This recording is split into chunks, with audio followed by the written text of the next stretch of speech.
Laboratorios MAR tiene el agrado de presentar este evento científico. Muy bien, buenas noches a todos.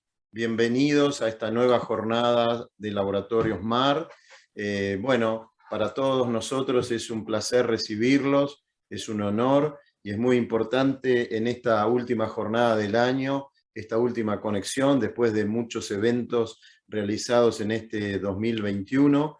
Ustedes saben que Laboratorios MAR está en forma permanente acompañando al médico y a los profesionales de la salud en pos de ayudarlos en este momento complejo y difícil, que aunque ahora ha mejorado un poco, sigue siendo especial y por lo que visualizamos en Europa y en otras regiones del mundo, puede continuar y ser complejo el año próximo.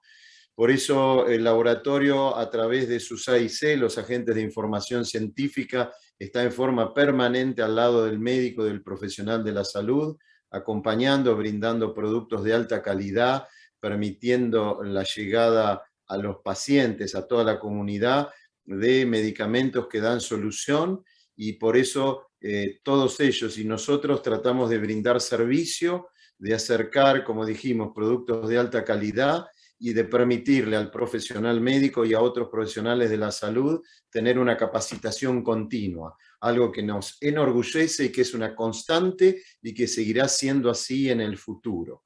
Laboratorios MAR desea agradecer en estos tiempos complejos de pandemia toda la actividad que han llevado adelante los médicos y los profesionales de toda la salud argentina en pos de ayudar a toda la comunidad. Esto lo valoramos mucho y estamos y estaremos con ellos permanentemente. Para ello, nosotros en el tema que nos compete hoy de la capacitación continua, hemos abordado un tema que nos parece muy valioso y que ustedes de alguna manera han convocado a este tema, que es abordar los nuevos enfoques en la terapéutica de la diabetes tipo 2. Ustedes saben que en estos tiempos la epidemiología está mostrando que esta enfermedad aqueja a muchísimas personas en Argentina y en el mundo, y que en los próximos años esto será mayor. Así que hoy, para brindar una actualización de los nuevos enfoques terapéuticos, contamos con la presencia del doctor Julián González, a quien damos la bienvenida, a quien agradecemos desde ya su presencia, y que obviamente nos va a seguramente deleitar y nos va a acercar conceptos modernos actualizados de esta problemática. Yo diría la operatoria que nosotros tenemos, muchos de ustedes la conocen. Hemos desarrollado varios eventos de este tipo y esta operatoria es principalmente que el doctor aborde en 75-80 minutos el tema y que ustedes en ese mismo tiempo pueden por el chat estar haciendo distintos acercamientos o preguntas, inquietudes, para después nosotros unificándolas, buscando las más importantes, podamos hacerle al doctor las preguntas finales después de su exposición. Así que, bueno, doctor Julián González, muchas gracias por su presencia, por acercarse hasta este evento tan valioso. El doctor Julián González es doctor en medicina, médico clínico de la Universidad de Buenos Aires, hizo la residencia en clínica médica en el Hospital Nacional Profesor Alejandro Posadas de la provincia de Buenos Aires. También el doctor es magíster en diabetes por la Universidad del Salvador de la ciudad de Buenos Aires y actualmente es jefe del servicio de clínica médica del Policlínico Regional Eva Perón de la localidad de Ramos Mejía en la provincia de Buenos Aires. El tema, como dije antes, son nuevos enfoques en la terapéutica de la diabetes tipo 2. Julián, muchas gracias por tu presencia y estamos ansiosos de escucharte. Bueno, buenas noches, ¿me escuchan bien? Se escucha muy bien.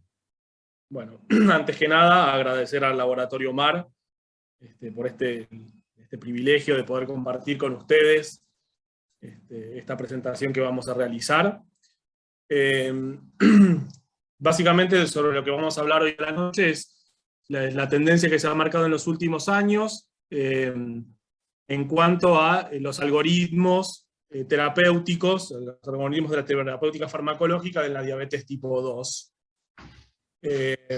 Como breve introducción al tema, bueno, primero las principales fuentes bibliográficas en las que me basé es en las 3 guías de tratamiento que me parecieron más relevantes y más significativas para nosotros, que son la del Ministerio de Salud de la Nación, que se publicó hace 2 años, en el año 2009, es una guía muy actualizada, la de la Sociedad Argentina de Diabetes, que se publicó en el año 2016, y la de las guías de la Asociación Latinoamericana de Diabetes, que también son del año 2009, ahí tienen los links de donde las pueden descargar si les interesa.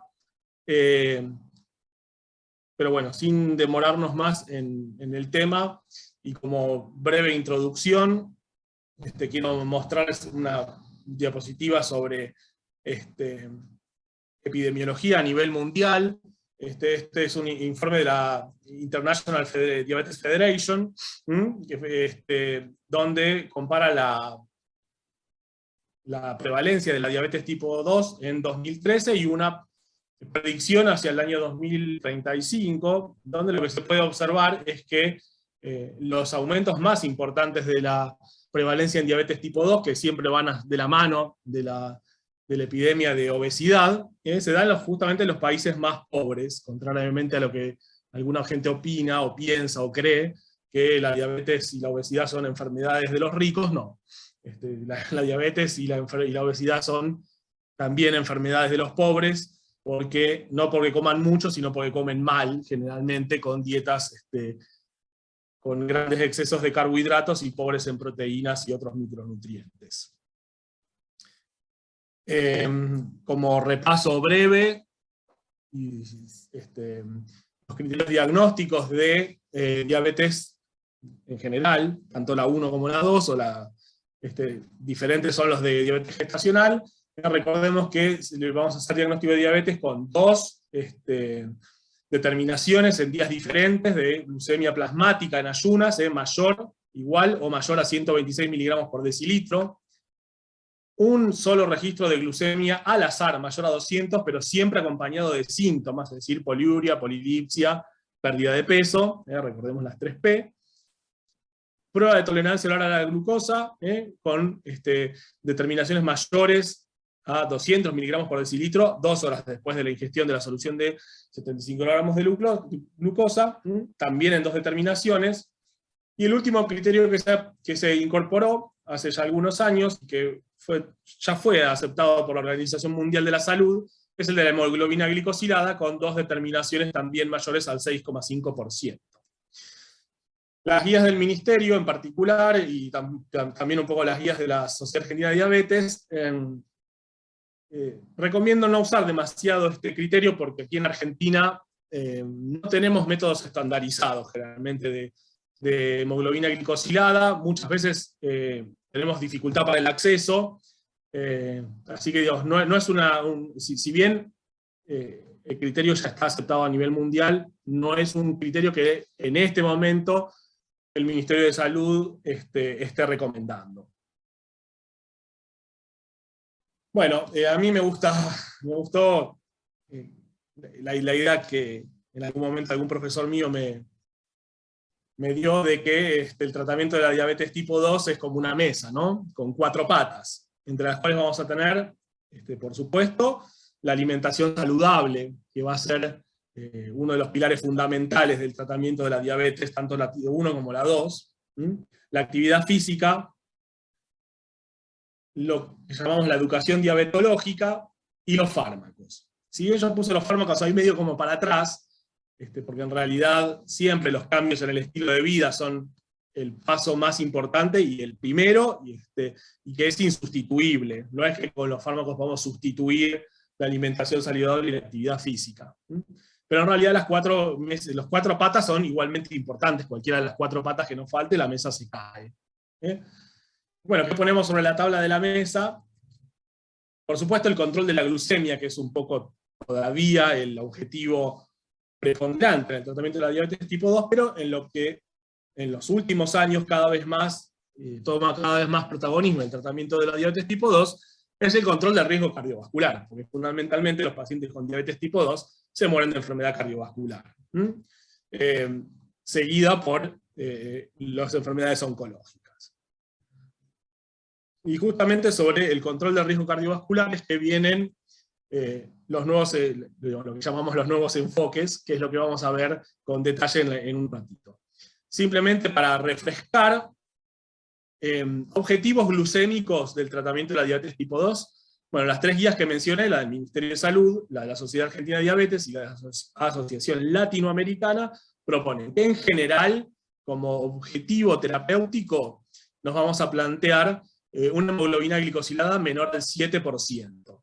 ¿Por qué esto? Porque en los grandes ensayos que se realizaron en la década del 90, fundamentalmente el DSCT para diabetes tipo 1 y el UKPDS para diabetes tipo 2, demostraron que con el control estricto de la glucemia, con hemoglobinas glicosiladas menores a 7%, se disminuía la prevalencia de complicaciones crónicas, fundamentalmente nefropatía y retinopatía.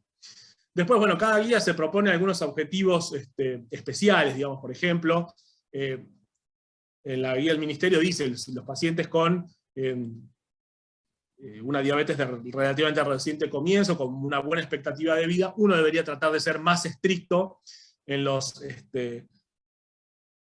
objetivos, ya que, digamos, lo que se demostró en realidad es que no hay un umbral a partir del cual las complicaciones empiezan a mejorar, sino que hay una relación continua. Cuanto más baja es la hemoglobina glicosilada, mejor es el pronóstico del paciente. Lo que pasa es que también estos estudios que yo les mencioné, que se hicieron con insulina, en los diabéticos tipo 1 en el DSCT obviamente, y con insulina, y también con insulina y sulfonilureas en los diabéticos tipo 2 en el UKPDS, en ese momento plantearse objetivos tan estrictos implicaba un riesgo muy grande de hipoglucemias. Hoy en día contamos con muchos fármacos que tienen bajo riesgo de hipoglucemias y nos permite plantearnos objetivos por ahí más estrictos, ya les digo, principalmente en pacientes con poca duración de la diabetes y con una gran expectativa de vida, con pocas comorbilidades y pocas complicaciones. Después, bueno, las guías del Ministerio y de la Sociedad Argentina de Diabetes también plantean objetivos de glucemia en ayunas, 90 a 130, y glucemia postprandial, menos de 180, las guías del Ministerio de Salud, y las guías de la SAD, que plantean objetivos por ahí un poco demasiado estrictos, menor a 100 la glucemia en ayunas y menor a 140 la postprandial, que son difíciles de alcanzar. Pero obviamente, si uno lo puede lograr sin someter al paciente a un riesgo elevado de hipoglucemias, por supuesto que cuanto más estrictos nuestros objetivos, mejor. Rápidamente comentamos esto, que son justamente, en la medida en que empieza a tomar protagonismo el control del riesgo cardiovascular en los diabéticos tipo 2, empiezan a entrar en juego los objetivos no glucémicos, es decir, un peso adecuado, ¿sí? Mediante un índice de masa corporal en lo posible menor a 25, con un perímetro de cintura menor a 90 en las mujeres y menor a 94 en los hombres, una tensión arterial menor a 130-80 en lo posible, con un objetivo de LDL menor a 100, según las guías del Ministerio de Salud.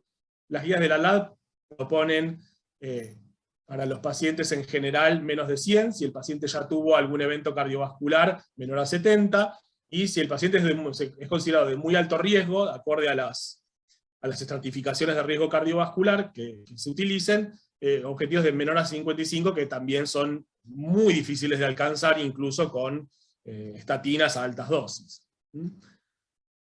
Bueno, HDL mayor a 50 y menor a 40 según el sexo, triglicéridos menor a 150, actividad física por lo menos 150 minutos por semana, ahora vamos a hablar con más detalle, y siempre proponerle a todos los pacientes el cese de la actividad tabáquica, como parte de los objetivos terapéuticos de la diabetes tipo 2.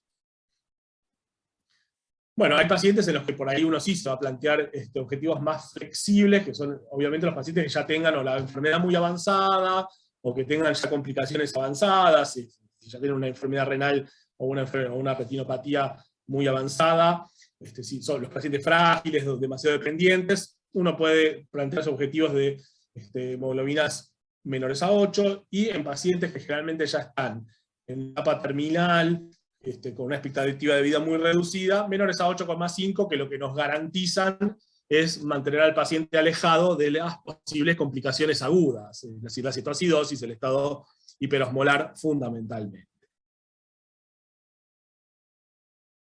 Bueno, repasemos brevemente algunas cosas de pautas alimentarias. La fórmula alimentaria de un paciente diabético, deben recordar que no difiere en sí de la pauta alimentaria de un paciente no diabético. Es decir, aún en los diabéticos el 50 al 55% de las calorías las van a aportar los hidratos de carbono. Lo que vamos a preferir generalmente son hidratos de carbono complejos, es decir, no le vamos a dar azúcares, y en lo posible vamos a elegir las harinas integrales, vamos a elegir las legumbres, vamos a elegir vegetales con fibra para que no tengan lo que se llama un índice glucémico demasiado alto. Un 30 o un 35% de las calorías van a estar dadas por las grasas, en las cuales vamos a tratar de reducir lo máximo posible el consumo de grasas saturadas, que son las grasas animales. Vamos a elegir aproximadamente un 10%, pero no más de un 10% de grasas poliinsaturadas, que son las que provienen de los pescados, fundamentalmente, y siempre prefiriendo los ácidos grasos omega 3 sobre los omega 6 y los omega 9, que hasta ahora en realidad no han demostrado mayor beneficio a nivel cardiovascular. Sí, en cambio, los omega 3. Y el resto de las calorías debe cubrirse con grasas monoinsaturadas, que son las que fundamentalmente vienen de los aceites vegetales, tanto el aceite de oliva como los aceites de girasol. Más o menos calcularemos 10 a 13 gramos de fibra de cada 1000 calorías, y reducir el consumo de sodio a menos de 6 gramos de sal por día. Pero tampoco hay que hacer dietas hiposódicas demasiado estrictas, porque se ha visto en pacientes diabéticos no hipertensos que esto puede asociarse a un aumento de la mortalidad. Entonces, un mínimo aporte de cloruro de sodio hay que hacer, que generalmente está dado o sea, con lo que los alimentos traen de cloruro de sodio, en general alcanzamos 1,5 gramos, o sea que en general la pauta es no agregarle sal a la comida que ya trae de por sí. La alimentación que tiene que ser variada, donde incluiríamos todos los tipos de alimentos, ¿sí? Verduras, frutas, legumbres y cereales sobre todo, lácteos si el paciente los tolera, carnes, con la salvedad de que trataremos de limitar la ingesta de carnes rojas a no más de 2 veces por semana, huevos lo mismo, trataremos de que la ingesta no sea más de 3 por semana, y los aceites vegetales, que como les decía, son ricos en grasas monoinsaturadas. Y este dato que me parece muy importante es que una alimentación adecuada puede llegar a impactar en la hemoglobina glicosilada hasta un 2%, que es equivalente a los de los hipoglucemiantes más potentes. Con esto quiero resaltar la importancia de la alimentación saludable en los pacientes diabéticos tipo 2. Bueno, y el objetivo primario en los pacientes con sobrepeso es que, el primario, es que baje un 10% de su peso inicial. Eso se ha demostrado que tiene un enorme beneficio tanto a nivel del control glucémico como del riesgo cardiovascular. Como objetivo secundario nos propondremos que el paciente llegue a un peso saludable, es decir, a un índice de masa corporal menor a 25. Este esquema, que está muy en boga últimamente, que lo que propone es una guía rápida, por ahí cuando uno no dispone de la posibilidad de que el paciente vea a un nutricionista, que si uno está en un ámbito asistencial donde es complicado que el paciente sea asesorado por un nutricionista, uno rápidamente con este dibujo le puede explicar al paciente cómo armar un plato, balanceado en cuanto a la calidad y la cantidad de los alimentos. Si tomamos el plato, lo dividimos en 2 mitades primero. Una de estas mitades la van a ocupar fundamentalmente los vegetales del grupo A y B. Es decir, los vegetales A son las hojas de verdura, las hojas verdes, y en el grupo B entran tomate, cebolla, morrón, remolacha. Bueno, ahora no me vienen todos, pero los que quedan afuera son los que son ricos en hidratos de carbono, es decir, la papa, la batata, el arroz, las legumbres, esos entran en el grupo C. En esta mitad del plato ponemos todos los demás. Y en general se pueden comer en cantidades no limitadas. La otra mitad del plato la vamos a dividir en dos, a su vez, donde un cuarto justamente va a estar ocupado por los alimentos ricos en hidratos de carbono, donde van a entrar las pastas, las harinas, fideos, bueno, legumbres, papa, batata, todos estos hidratos, todos estos vegetales que son ricos en hidratos de carbono. Y el otro cuarto lo vamos a reservar para las carnes. La idea de la porción de carne es que tiene que tener el tamaño de la palma de la mano del paciente, más o menos. Eso es groseramente equivalente a 200 gramos de carne, que es lo ideal en cada porción. Siempre recordando que tratamos de limitar la ingesta de carnes rojas a 2 veces por semana. Con cada comida, una porción de fruta, y a cada uno de estos platos le podemos agregar o una cucharada de aceite vegetal, o le podemos agregar hasta 10 gramos de frutos secos, nueces, almendras, etcétera, que también aportan proteínas y ácidos grasos saludables.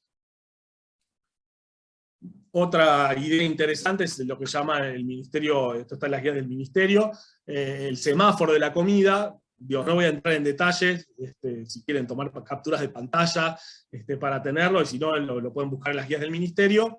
Dios, ¿cuáles son los alimentos que deben evitarse sí o sí?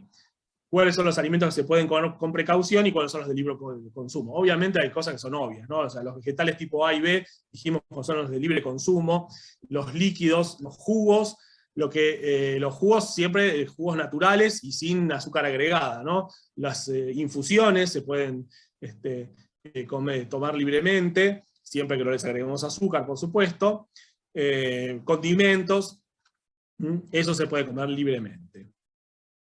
Una breve digresión sobre los edulcorantes artificiales. Hay algunos estudios experimentales donde algunos edulcorantes han demostrado efectos adversos importantes, pero fíjense que la ingesta diaria aceptable de cada uno de ellos, de los que están aprobados en nuestro mercado, esto lo que representa es la cantidad de latitas de gaseosa dietética que habría que tomar por día para alcanzar la dosis máxima de cada uno de los edulcorantes artificiales. Fíjense que la cantidad es astronómica, digamos, salvo algún paciente con algún tipo de adicción a las bebidas gaseosas o algo así, nadie toma 15 latas por día de gaseosa. Así que en general los edulcorantes artificiales pueden reemplazar al azúcar, es lo que se recomienda en los pacientes con diabetes, y son bastante seguros. Bueno, en cuanto a la actividad física, esto sí es algo, por suerte, fácil de recordar. Son 150 minutos semanales, en no menos de 3 veces por semana. O sea, 3 o más veces por semana. Y el dato importante que le tienen que decir al paciente es que si restan 220 menos la edad, que da la frecuencia cardíaca máxima para la edad, el paciente debe alcanzar el 50 al 70%. Es decir, que si el paciente sale a caminar y no alcanza esta frecuencia cardíaca, ese ejercicio no sirve. Tiene que acelerar el paso. Y en los diabéticos tipo 2 también se ha demostrado que el ejercicio de resistencia, al menos 2 veces por semana, también ayuda a reducir la hemoglobina glicosilada, porque al aumentar la masa muscular, eso aumenta la captación de glucosa y ayuda a bajar la glucemia. Lo que tienen que tener en cuenta es que los pacientes de alto riesgo cardiovascular, es decir, más del 10% a 10 años, que lo pueden sacar con cualquier calculador de riesgo cardiovascular, siempre se recomienda hacer alguna prueba de evocadora de isquemia, ya sea una ergometría, una cámara gamma, un ecoestrés, lo que a ustedes más accesible les resulte, generalmente la ergometría. En cuanto al tabaquismo, digamos, la indicación es que el paciente cese. Bueno, hay unas guías del ministerio que son muy, muy interesantes para el tratamiento del tabaquismo. Lo que ellos dicen es, bueno, siempre interrogar a los pacientes sobre el uso del tabaco, registrarlo adecuadamente en la historia clínica, y siempre, siempre brindar, aunque sea un ínfimo consejo antitabáquico. Esto está demostrado que aumenta las posibilidades de que el paciente deje de fumar. Es decir, con decirle al paciente, mira, a usted le conviene dejar de fumar, eso es suficiente, no nos lleva ni un minuto, y ya está demostrado que mejora las probabilidades del paciente. Siempre que tengamos la posibilidad de que el paciente reciba el apoyo de un equipo dedicado al tabaquismo, que son equipos multidisciplinarios, donde abordan la problemática en forma bastante integral, incluso con fármacos. Eso siempre es lo ideal. Cuando un paciente está decidido a dejar de fumar, ofrecerle este tipo de apoyo es lo que mayor tasa de éxito tiene en el cese del tabaco. Si no contamos con esta posibilidad, bueno, o sea, tratar de brindar el mayor apoyo posible al paciente y siempre brindar el consejo antitabáquico. Bueno, respecto al consumo de bebidas alcohólicas, bueno, digamos, hay evidencia epidemiológica que sugiere que el consumo moderado de bebidas alcohólicas reduce la mortalidad cardiovascular, y en base a esto muchas guías recomiendan el consumo de una dosis máxima de 30 gramos por día a los hombres y 15 gramos al día de las mujeres. Pero lo que es importante es que nunca a un paciente que no toma se le debe indicar que tome. Eso es algo que está bien escrito en todas las guías. Entonces, a aquellas personas que sí consumen alcohol, se les recomienda la dosis máxima. Y para que tengamos una referencia, 15 gramos son 200 mililitros de cerveza, es decir, un vaso más o menos grande, 75 a 100 mililitros de vino, es decir, una copa, o 25 mililitros de bebidas destiladas, whisky, tequila, es decir, las bebidas, lo que llamamos bebidas blancas en general, que es la bebida, la medida chiquitita. Entonces, de esto, una medida para las mujeres, 2 para los hombres. Pero nunca fomentar el consumo de alcohol. Siempre además recordarle a los pacientes que si van a manejar, no beban. Inmunizaciones. Esto, si bien desde hace rato que ya se le indica a todos los pacientes diabéticos la inmunización para la gripe, que se da una dosis todos los años, hace un par de años cambió el esquema de la inmunización contra el neumococo. Es decir, lo que está indicado hoy en día es dar una primera dosis de la vacuna 13 valente, y al año una segunda dosis de vacuna 23 valente. Y con eso se completa el esquema y no se le da ningún refuerzo más al paciente.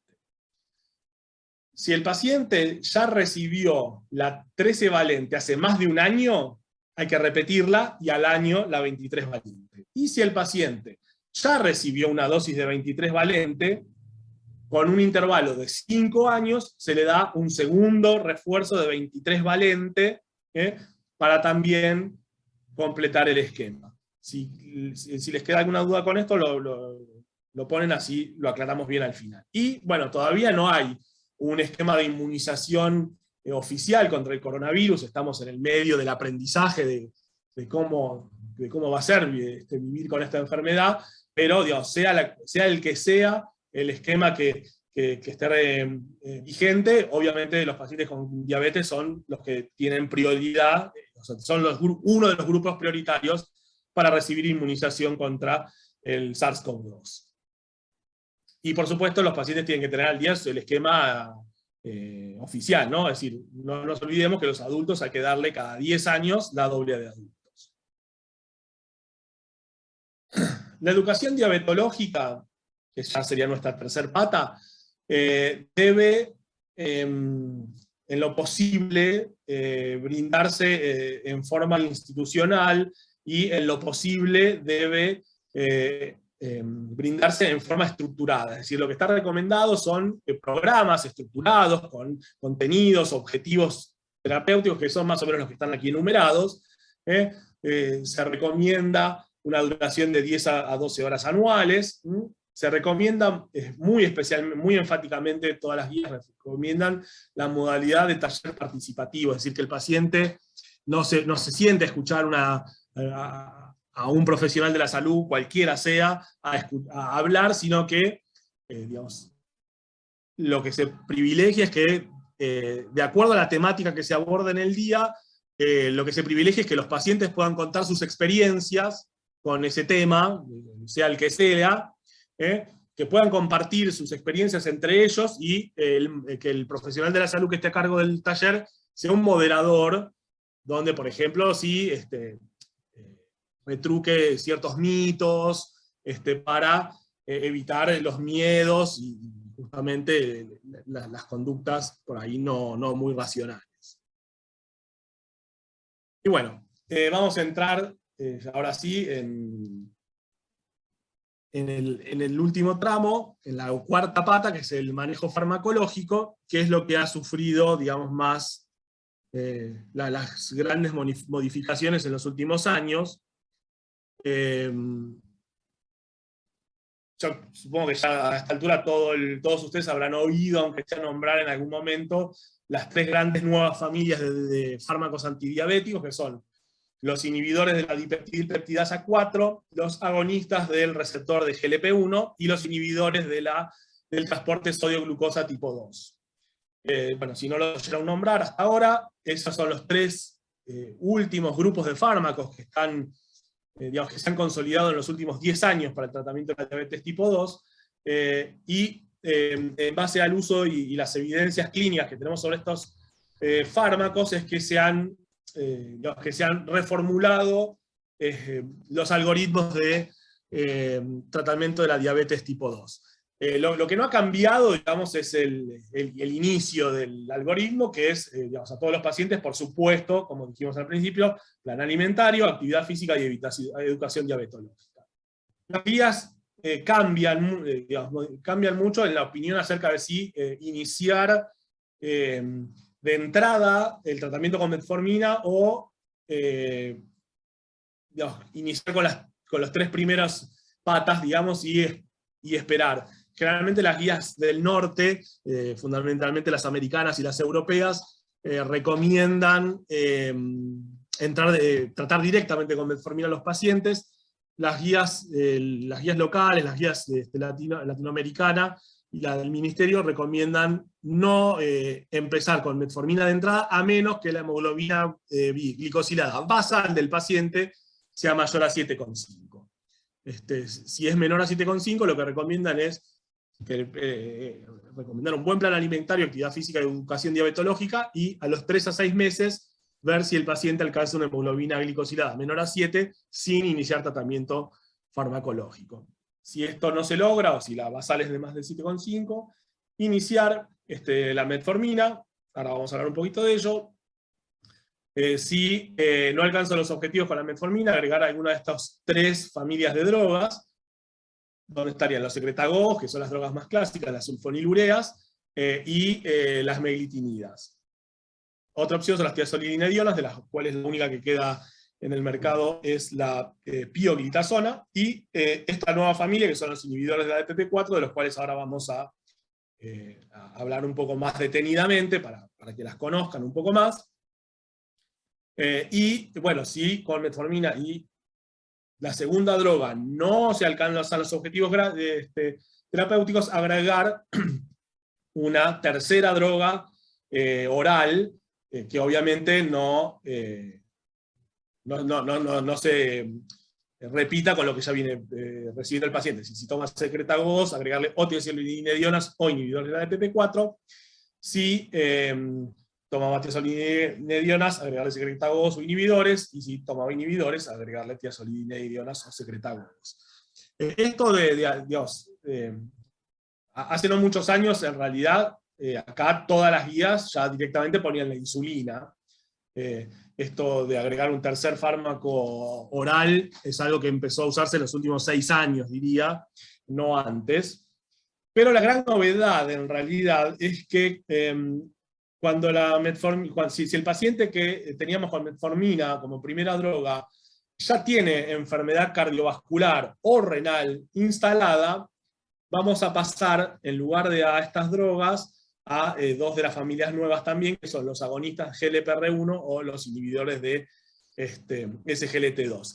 Este esquema está basado en las guías del ministerio, pero hoy en día prácticamente todas las guías, la guía de la American Diabetes Association, las guías canadienses, todas las guías han adoptado este esquema básico como forma general del tratamiento de la diabetes tipo 2, con la única limitación de el factor económico, que ahora vamos a ver, que pesa mucho en la elección de estas drogas que están a la izquierda, ¿no?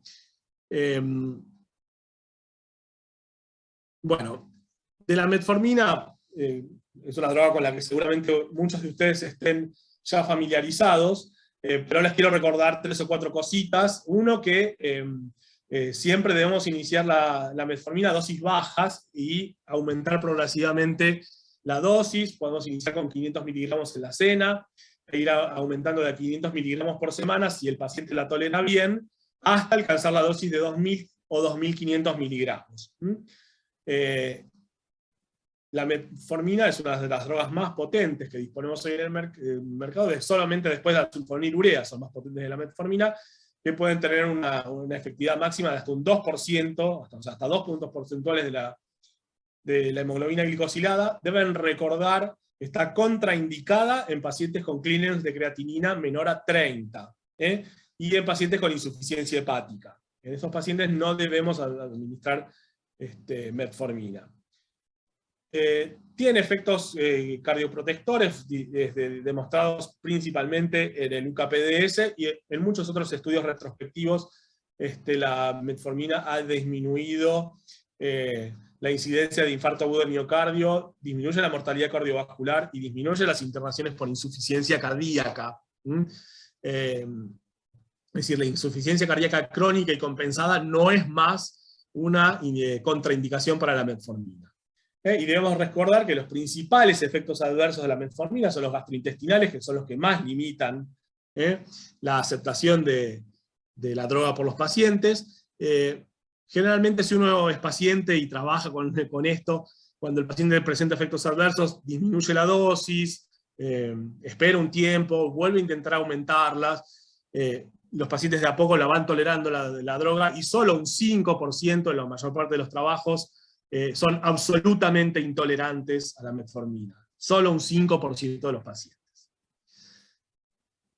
Una cosa que hay que testear después de los 5 años, generalmente, es la vitamina B12. No se sabe bien cuál es el mecanismo por el cual la metformina produce déficit de vitamina B12, pero se han visto anemias megaloblásticas asociadas al uso prolongado de metformina si uno no los controla. Y bueno, por supuesto que el efecto adverso más terrible de la metformina es la acidosis láctica, que en realidad, en el caso de la metformina, no se han reportado, digamos, como sí pasaba con otras biguanidas, la acidosis láctica espontánea.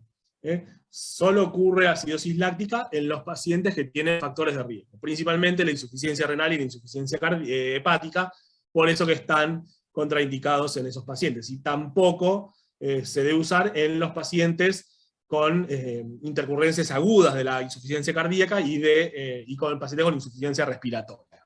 Entonces, si nosotros tomamos esas precauciones, no vamos a ver acidosis láctica por metformina. 2 palabras de los secretagogos de la insulina como drogas de segunda línea. Son los más potentes, pueden bajar la hemoglobina glicosilada hasta 2,5%, eso no hay que olvidarlo.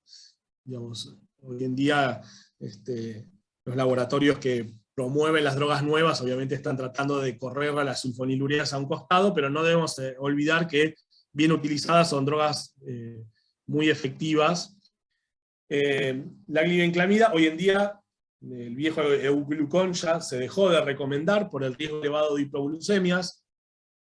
En lo personal, yo voy a decir que tuve pero muy pocas hipoglucemias con mis pacientes con glibenclamida.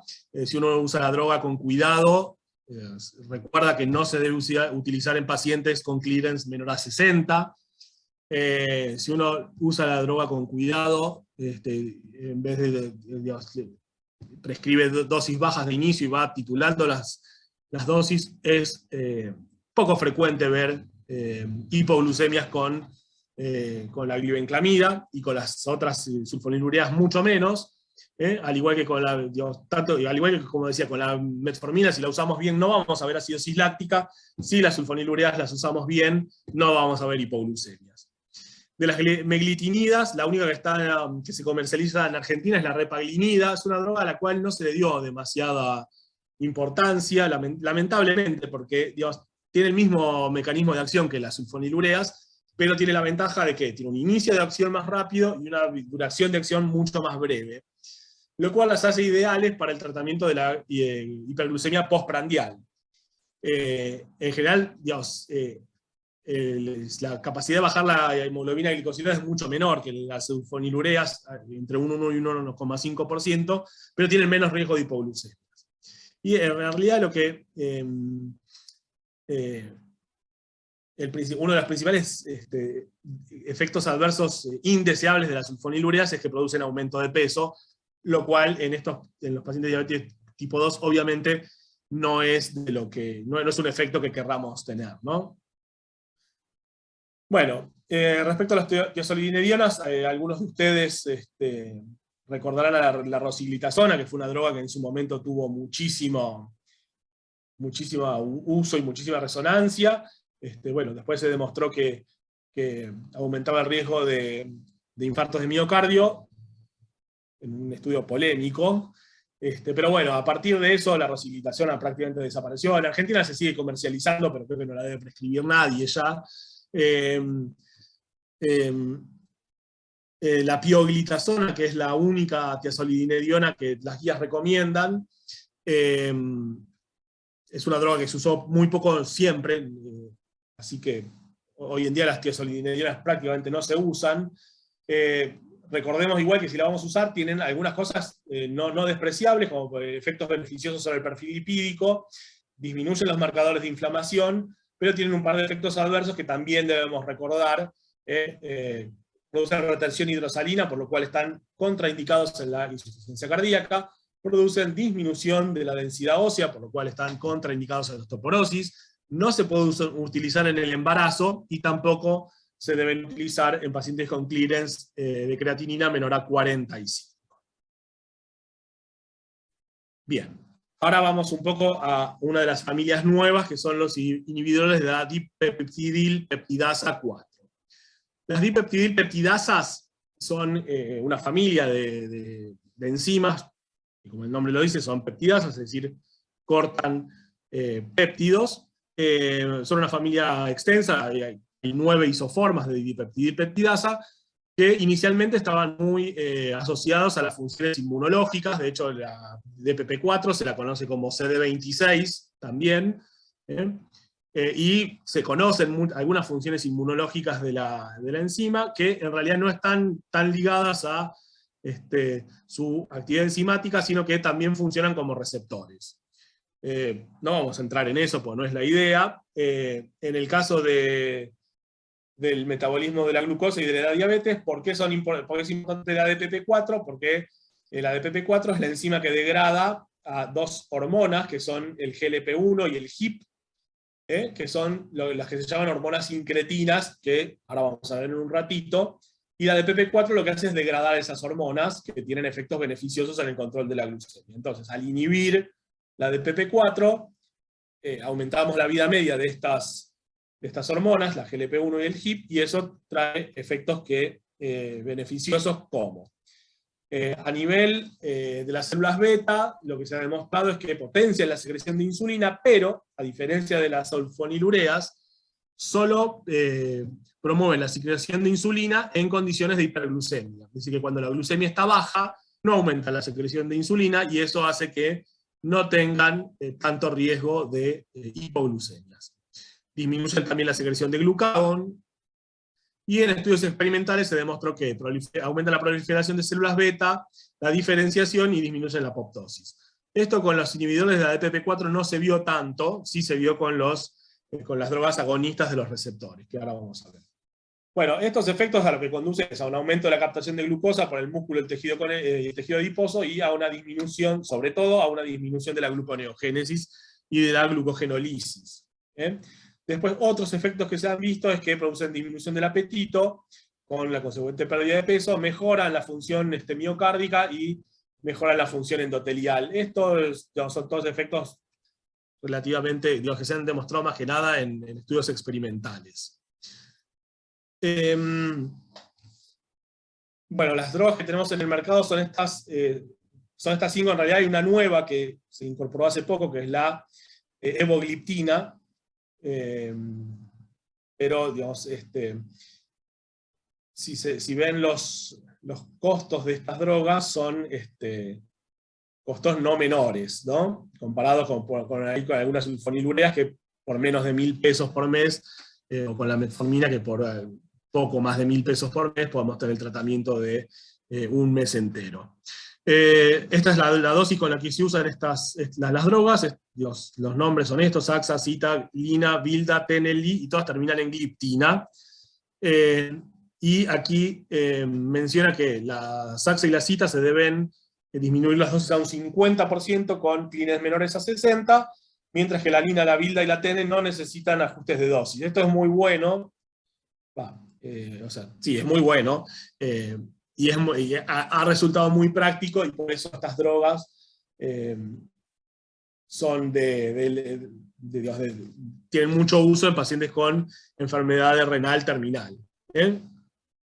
La única mención que tenemos que hacer es que la saxagliptina en un estudio demostró aumentar la internación por insuficiencia cardíaca, por lo cual no se debe utilizar. La vildagliptina en un estudio demostró aumentar el volumen de fin de diástole, pero sin correlaciones clínicas, por lo cual no hay ninguna contraindicación. Lo único de la vildagliptina, como tiene metabolismo hepático, no se debe utilizar si las transaminasas son mayores a 2,5 veces. Respecto a los efectos adversos, tienen un efecto neutro sobre el peso, lo cual, digamos, es bueno. Se demostró que aumenta las infecciones de vía aérea superior. Eso se especula con que tiene que ver con las funciones inmunológicas que pueda tener la DPP-4. Bueno, por supuesto, como casi todas las drogas producen reacciones de hipersensibilidad. En realidad, respecto a la pancreatitis, hay ya varios metaanálisis donde han demostrado que las inhibidores de la DPP-4 no aumentan el riesgo de pancreatitis. Sin embargo, la mayor parte de las guías siguen sugiriendo no utilizar estas drogas en pacientes con patología de la vía biliar. Pero no hay evidencia de que haya una asociación entre el uso de estas drogas y la pancreatitis aguda. Y lo que sí, últimamente hubo varios reportes de casos de pemfigoide bulloso en usuarios de estas drogas, que probablemente tenga que ver con alguna interferencia con alguna función inmunológica. Y bueno, como mencioné recién, la saxagliptina aumenta las internaciones por insuficiencia cardíaca, y por eso no debe ser utilizada en esta población. Bueno, estas serían los secretagos, entonces las tiazolidionas y las inhibidores de la DPP-4 serían las tres familias que utilizaríamos como drogas de segunda y eventualmente tercera línea en pacientes sin enfermedad cardiovascular y sin enfermedad renal.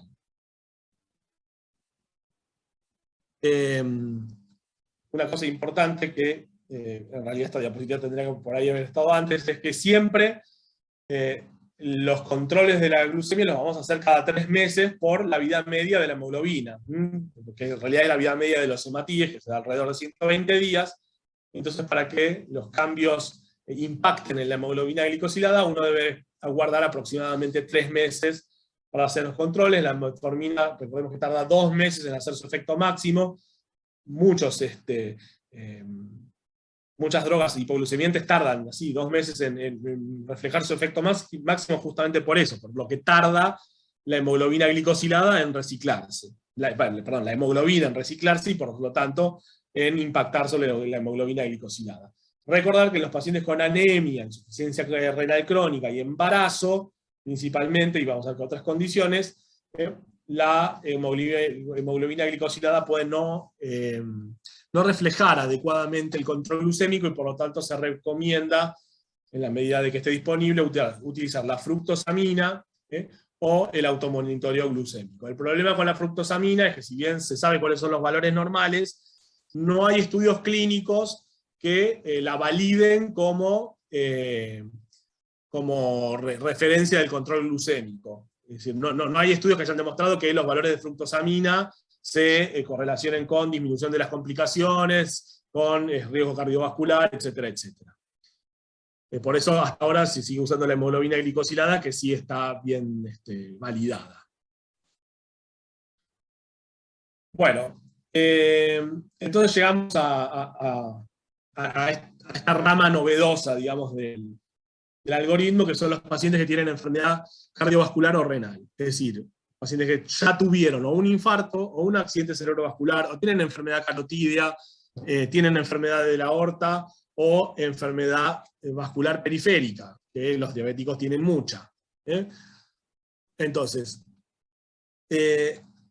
si lo que predomina es la enfermedad coronaria y la obesidad, las guías nos hacen inclinar por los agonistas del receptor del GLP-1.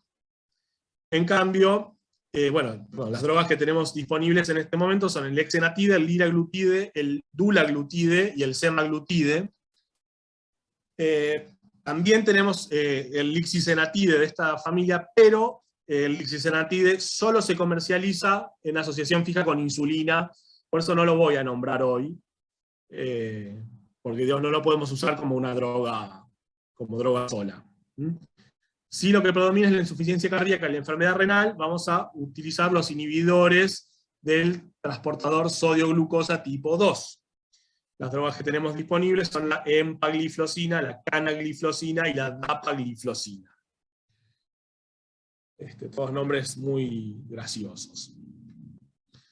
Bueno, el GLP-1 quiere decir péptido símil glucagon, las siglas en inglés es glucagon-like peptide tipo 1.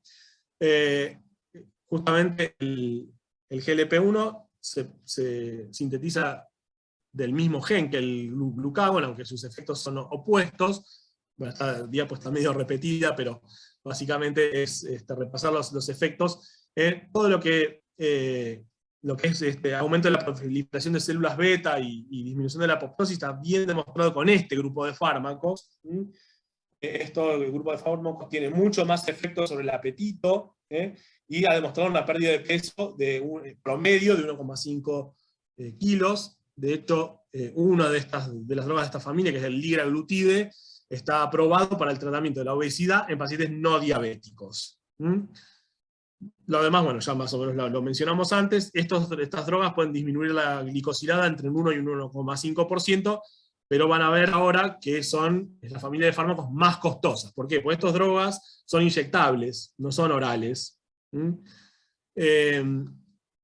Estos son los estudios donde se demostró la seguridad cardiovascular de las drogas. No vamos a decirlo uno por uno. Si quieren, toman una captura de pantalla de la diapo, pero el liraglutide es el único que en realidad demostró beneficio cardiovascular consistente, disminuyendo la muerte cardiovascular, disminuyendo el IAN fatal y el ACV, especialmente en pacientes que ya tuvieron enfermedad previa. Por eso que el algoritmo los pone como opción en los pacientes que ya tuvieron enfermedad cardiovascular. El resto de las drogas lo que demostró fundamentalmente es la no inferioridad respecto del placebo, es decir, que no aumentan la mortalidad cardiovascular, que no aumentan el infarto, no aumentan el ACV.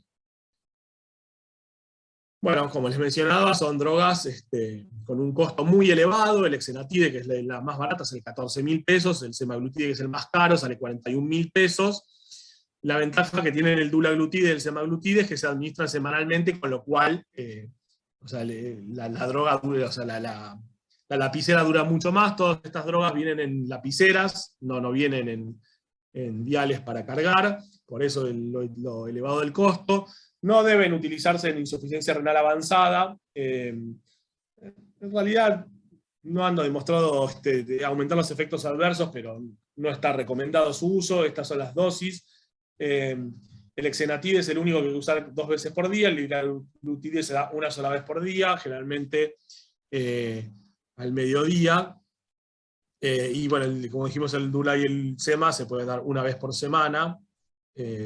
Tienen como efecto interesante que tienen algún impacto sobre la glucemia postprandial, que la mayor parte de las otras drogas no tienen. Bueno, entre los efectos adversos principales está el dolor abdominal, la diarrea de los vómitos causados por el retraso del vaciamiento gástrico, que es uno de los efectos de los GLP-1, y la diarrea por el efecto sobre la motilidad intestinal.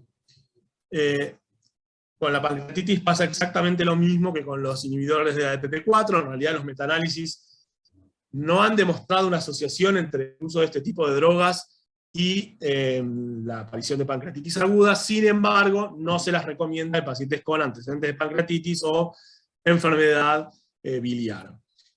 Algo similar ocurre con el cáncer de páncreas, como estas drogas, como dijimos antes, estimulan la proliferación. Había cierto temor de que incrementaran el cáncer de páncreas y el carcinoma medular de tiroides. No se ha demostrado hasta ahora que haya un aumento de la incidencia de estos tumores con estas drogas. Sin embargo, bueno, se las recomienda con precaución en pacientes que tengan antecedentes familiares de este tipo de tumores. Y en los estudios clínicos con dulaglutide y semaglutide se vio un aumento no significativo, pero aumento al fin de la progresión de la retinopatía diabética, por lo cual no se los recomienda en pacientes que ya tienen retinopatía instalada, y utilizarlos con mucho cuidado y ser muy perseverante en los controles oftalmológicos de los pacientes que usan estas drogas. Bueno.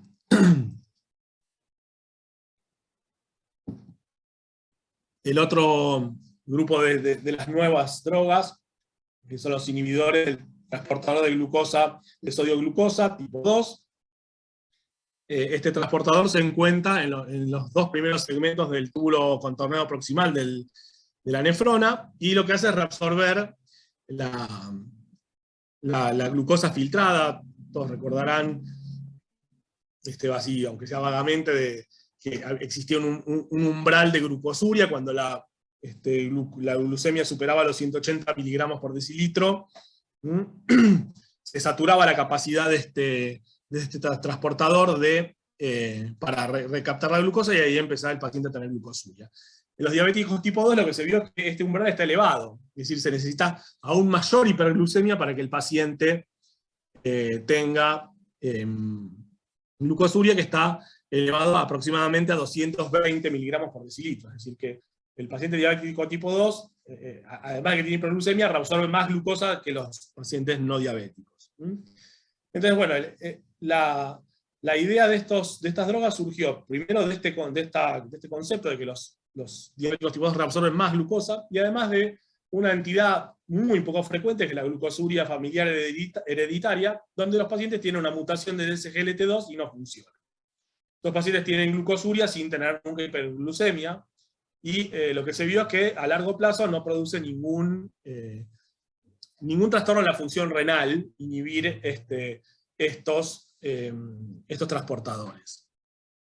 Un breve detalle es que al inhibir la glucosuria, al inhibir la recaptación de glucosa, estos pacientes tienen glucosuria, esto genera arrastre de agua y sodio, y este aumento de la oferta de sodio a nivel de la mácula densa, no sé si se acuerdan de la mácula densa, pero es un sensor de cloruros, de cloruro y de sodio en la arteriola eferente. Esto hace que se produzca vasodilatación de la arteriola aferente, con lo cual disminuye la presión dentro de los capilares glomerulares, que es uno de los problemas que tienen los diabéticos tipo 2.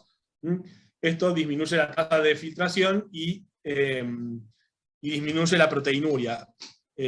Ustedes dicen, si disminuye la tasa de filtración no debe ser bueno.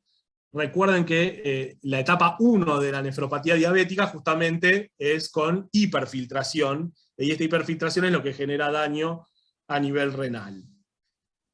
Entonces, este es uno de los mecanismos por el cual los inhibidores de la SGLT2 producen protección renal. Bueno, esto no es importante que lo sepan, pero bueno, todo esto está demostrado en estudios experimentales más bien, pero son las hipótesis acerca de por qué estas drogas tienen un efecto protector renal.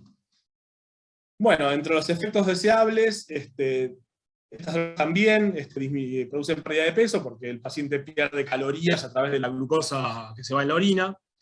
Tienen efectos beneficiosos a nivel del ácido úrico, disminuyen la presión arterial, disminuyen la muerte cardiovascular, el infarto no fatal, pero fundamentalmente lo que disminuyen estas drogas es las internaciones y la muerte por insuficiencia cardíaca, lo cual ha hecho que se ensayen, y con éxito, en pacientes con insuficiencia cardíaca no diabéticos. Y hoy en día ya se está incorporando al tratamiento de la insuficiencia cardíaca los inhibidores de la sodio-glucosa, el transportador sodio-glucosa. Bien. Bueno.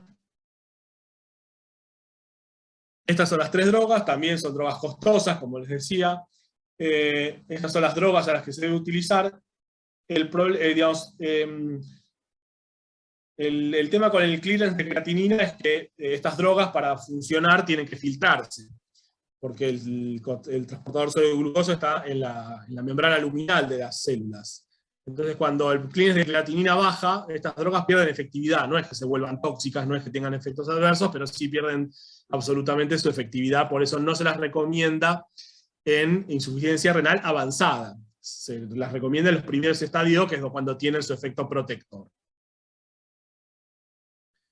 Bueno, entre los efectos adversos, por el tipo de efectos adversos, a diferencia de las otras diapositivas, preferí no poner imágenes, porque bueno, los principales son las micosis genitales. A diferencia de lo que se suponía, no incrementa el riesgo de infecciones urinarias. Algunos estudios observacionales sugirieron que podían incrementar el riesgo de gangrena de Fournier, pero en estudios prospectivos que se hicieron no se pudo confirmar esto. De cualquier manera, bueno, hay que tener cuidado con esto. Los estudios observacionales sugieren que aumenta el riesgo de amputaciones, lo cual no se demostró contra placebo, pero sí con otras drogas, especialmente los agonistas GLP-1. O sea que esto es algo que hay que tener cuidado, y que ahora vamos a ver que, digamos, una de las contraindicaciones para usar estas drogas son los pacientes que tienen antecedentes de úlceras o úlceras activas, ¿sí? Puede producir deshidratación por diuresis osmótica, o sea que en verano particularmente hay que recomendarle a los pacientes que tomen abundante líquido. Y esta es otra de las grandes preocupaciones, que estas drogas pueden producir cetoacidosis euglucémica, es decir, cetoacidosis sin que el paciente esté excesivamente hiperglucémico, justamente porque tienen mucha glucosuria. Esto se vio primero en pacientes diabéticos tipo 1, pero también se vio en pacientes con diabetes tipo 2. O sea que esa es una precaución. Hay que evitar por ahí darle este tipo de drogas a pacientes frágiles, pacientes que son muy dependientes, que por ahí si hace mucho calor, no tienen la posibilidad ellos de proveerse agua y se pueden deshidratar. Y también hay algunas evidencias observacionales de que estas drogas podrían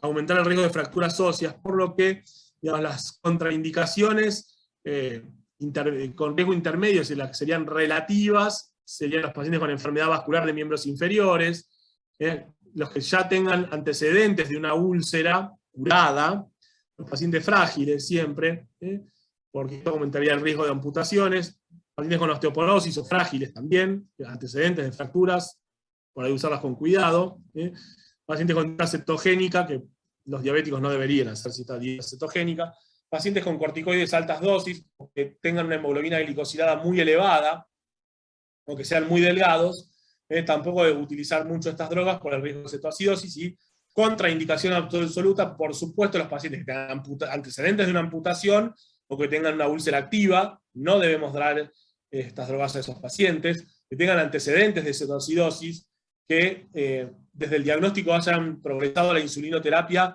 en menos de un año, por supuesto los diabéticos tipo 1 y los LADA. Pacientes con diabetes por pancreatectomía, no debemos utilizar estas drogas, con trastornos de la conducta alimentaria, bueno, acá pancreatectomía se me escapó y lo repetí, y pacientes con etilismo. Todos estos pacientes tienen aumentado el riesgo de cetoacidosis. No están aprobados para el embarazo, y por el momento no está recomendado usarlos concomitantemente con diuréticos de asa, es decir, furosemida principalmente. Entonces, tengamos esas situaciones presentes para el uso de estas drogas. Por último, solo a título de comentario, no vamos a hablar de insulinización hoy, porque si no la charla sería eterna.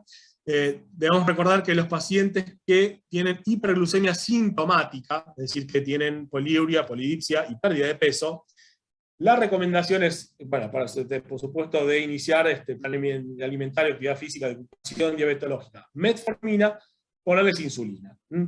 Si ustedes no están familiarizados con el uso de insulina, Dios, a estos pacientes sí les pueden empezar a indicar 10 unidades a la noche antes de acostarse, y con eso en general mejoran mucho, y después, bueno, derivarlos sí a algún diabetólogo especializado que tenga experiencia en el manejo.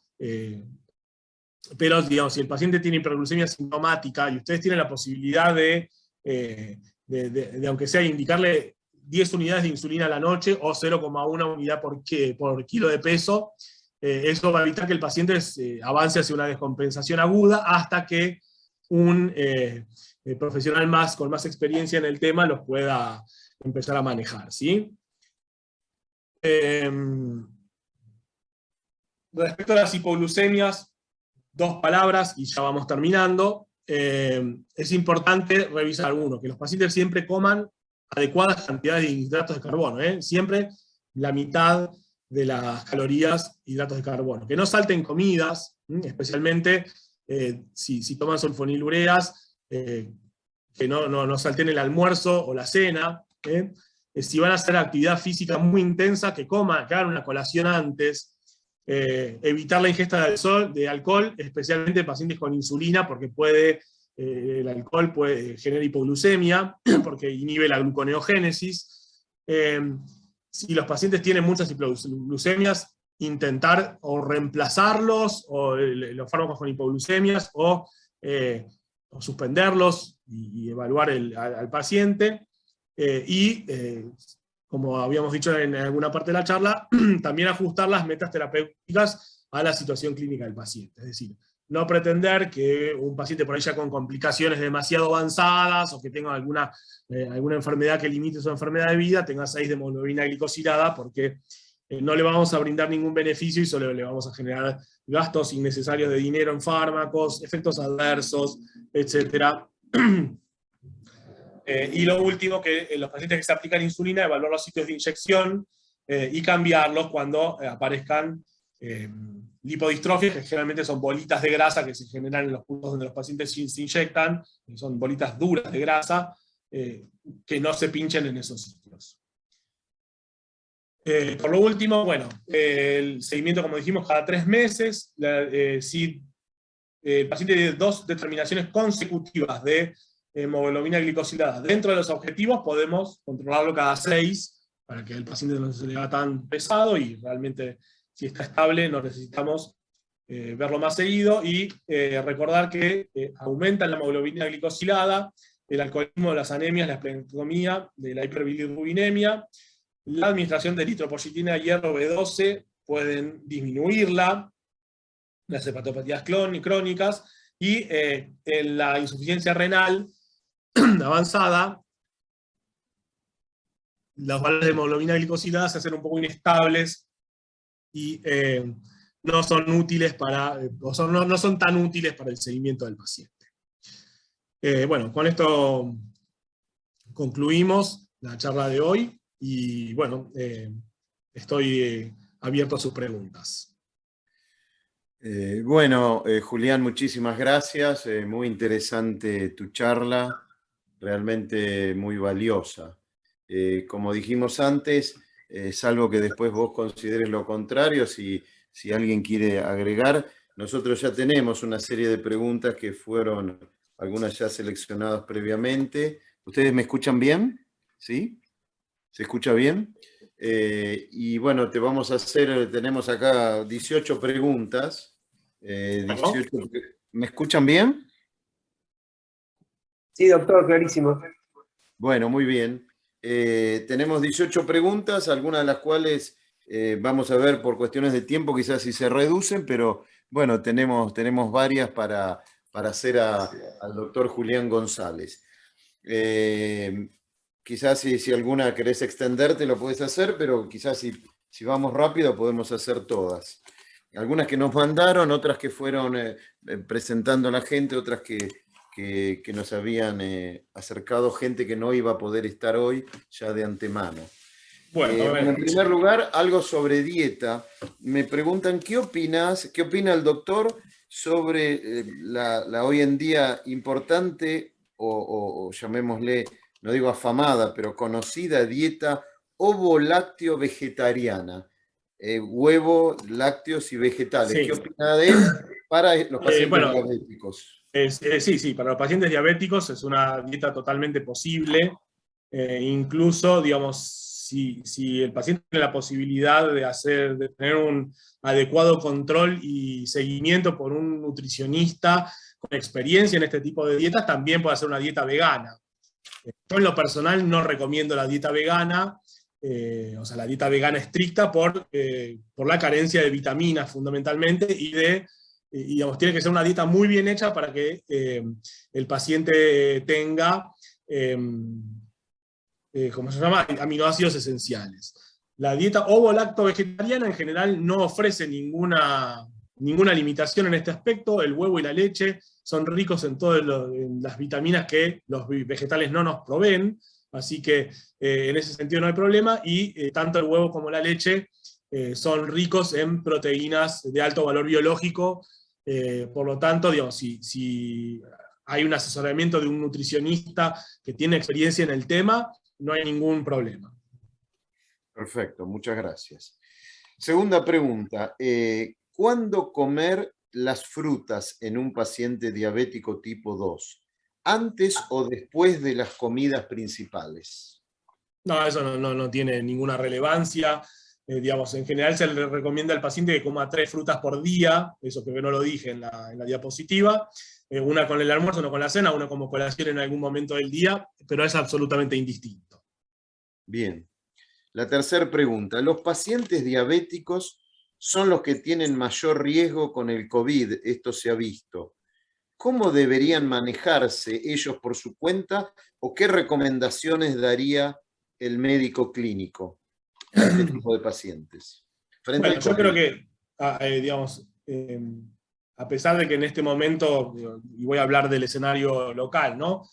A pesar de que en este momento hay una cierta relajación en las medidas de cuidado, porque bueno, hay una disminución muy franca de los casos, yo a los pacientes diabéticos en este momento yo les recomendaría, uno, que se vacunen sí o sí, eso digo, sin ningún tipo de dudas, y que por el momento los pacientes con diabetes sigan utilizando tapabocas, sigan utilizando la máscara facial, que extremen el cuidado con los lavados de manos, en fin.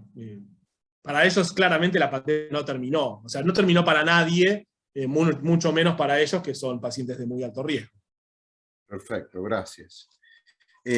Otra pregunta, dice una médica que estuvo escuchando atentamente, dice que no quedó claro lo de la vacuna. Si te podés extender un poquito más. Sí, me imaginé que se iba a hacer una pregunta.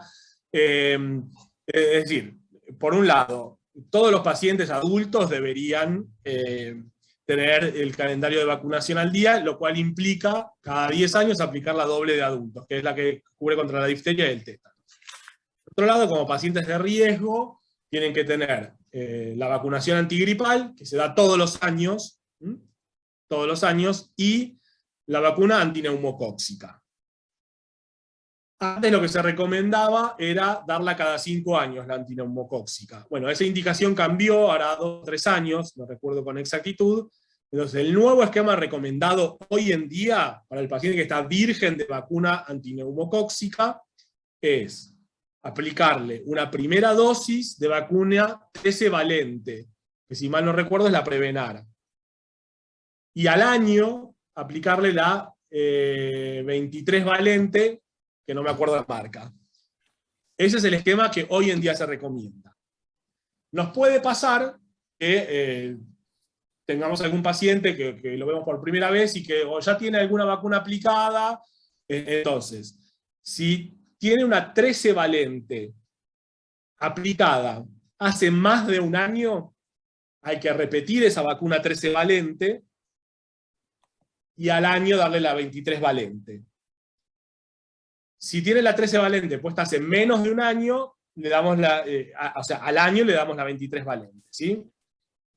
Y si el paciente ya tiene una 23 valente, le vamos a dar un refuerzo de la 23 valente a los 5 años de la primera dosis. ¿Esto quedó claro? Sí. Sí, digamos Si a que alguien sí. no le quedó claro, lo vuelvo a repetir. Por las dudas, repetilo rápidamente, a ver. Bien, entonces, doble de adultos cada 10 años. Vacuna antigripal todos los años.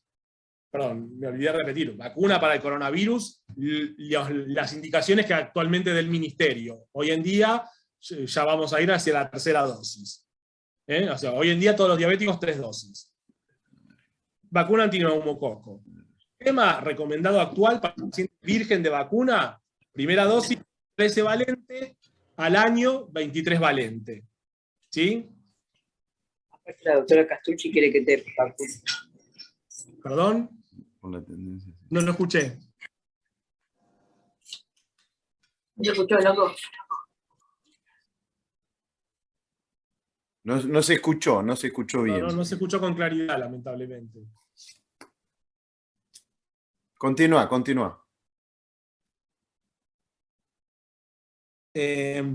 Entonces, si la doble de adulto, ahí vi una pregunta en el chat, contesto, la doble de adulto se da cada 10 años hasta que el paciente fallezca. ¿No? O sea, digamos, antes se daba a los 16, bueno, 16, 26, 36, 46, 56, si el paciente tiene 106 años, se la damos igual. O uno debería indicarla. Por eso, la vacuna antineumocóxica se da. La indicación actual es dar una dosis de 13 valente y al año una de 23 valente. Y con eso completa el esquema y no se refuerza más. No se da cada 5 años como antes. Solamente una dosis de 13, una de 23 al año y no se refuerza más. Si el paciente tiene una dosis de 13 valente y pasó más de un año, la tenemos que repetir y al año le damos 23 valente, con eso completa el esquema. Si el paciente tiene la 13 valente hace menos de un año, esperamos a que se cumpla el año y le damos la 23 valente. Con eso cumple el esquema y no se debe repetir. Y si el paciente ya tiene una 23 valente y no tiene la 13, porque si tiene la 13 y la 23 ya está, no le damos más nada. Si tiene solo la 23 valente una vez, esperamos 5 años, le damos un refuerzo y no le damos más nada. O sea que lo máximo que se da ahora de vacuna para el neumococo son 2 dosis. Lo ideal es que reciba las 2 vacunas con un año de diferencia. Pero si no, si ya tiene la 23, esperamos 5 años y le damos un único refuerzo de 23 valente. Bueno, muy bien. Bueno, seguimos con la próxima. Sí. Las sulfonilureas son drogas antidiabéticos orales, algunos dicen de cierto riesgo. De alguna manera, ¿vos las indicarías en pacientes con complicaciones cardiovasculares, renales u oftalmológicas? En general, con complicaciones renales, no, porque justamente ahí es donde empiezan a aparecer realmente las hipoglucemias y las hipoglucemias graves. En estos pacientes, como muchas de ellas tienen eliminación renal, cuando los pacientes tienen disminución del clearance por abajo de 60 o de 45, empiezan a acumularse y pueden provocar hipoglucemias muy prolongadas. Incluso que requieren hospitalización del paciente y infusión continua de glucosado porque siguen haciendo hipoglucemias. Perfecto. En el riesgo cardiovascular, en las sulfonilureas, bueno, siempre hubo una cosa de que bloqueaban los canales de potasio en el miocardio y que entonces eso podía tener algún efecto sobre el preacondicionamiento isquémico. En realidad nunca se demostró en ensayos clínicos que esto fuera así. Lo que está apareciendo ahora es alguna evidencia de que, por ejemplo, las inhibidores de ADPP4 y los inhibidores de los transportes de sodio glucosa tienen menos riesgo cardiovascular que las sulfonilureas. Las guías americanas, por ejemplo, hoy en día dicen que las sulfonilureas solo deben indicarse en pacientes que tengan grandes limitaciones económicas para acceder a las drogas. Pero bueno, eso es Estados Unidos. Acá lo que nos encontramos es que muchos pacientes no tienen mucha alternativa, porque las sulfonilureas están en los programas públicos de los gobiernos, que generalmente las cubren y otras drogas no están. Entonces, digamos, es muy difícil a una persona que apenas llega a fin de mes para comer, decir, bueno, gastate 10 lucas en una droga, ni que hablar 40, ni semaglutide. Entonces, bueno, uno hace lo que puede. A ver, las guías dicen que las guías dirían hoy en día que si podés no usar sulfonilureas, no las uses. Yo no estoy del todo de acuerdo. Primero por lo económico. Y segundo, porque si uno las usa con cuidado, son drogas nobles y son muy efectivas. Sí. Lo que pasa es que a los 2-3 años pierden efectividad. Pero al inicio de la enfermedad son drogas muy, muy efectivas. Yo engancho acá algo que están preguntando. Es decir, ¿cuál es tu opinión sobre la gliclazida? La gliclazida lo que tiene de bueno es que es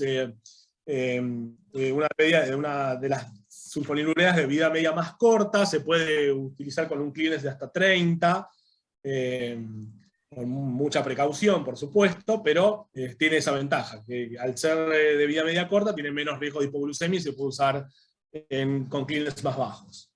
Perfecto. O sea que es una droga que se puede usar perfectamente. Bueno, otra pregunta. La gliclazida o la glipicida, no me acuerdo cuál de las dos, que son las de vida media más corta, hay una que sale en menos de 1.000 pesos. O sea, que es un factor a tener en cuenta. Sí. En pacientes diabéticos con insuficiencia hepática, vos como diabetólogo, ¿qué recomendarías hacer? Bueno, digamos, a diferencia de la insuficiencia renal, por ejemplo, con la metformina no hay un indicador de insuficiencia hepática con el que uno diga, bueno, qué sé yo, hasta tanto de actividad del TP, por ejemplo, o hasta tanto de RIN, usemos metformina y menos no. Yo lo que creo es que, Dios, o sea, la metformina es una droga que ha demostrado enormes beneficios. Hay millones de pacientes tratados en estudios clínicos y los beneficios de la metformina, digamos, han sido de una consistencia que pocas drogas hoy en día en el mercado tienen. Yo soy por ahí un poco fan de la metformina, en el sentido de que es una droga económica, fácilmente accesible para todo el mundo, lo dan los programas municipales, provinciales, nacionales. Entonces, digamos, es una droga que uno fácilmente puede brindarle al paciente.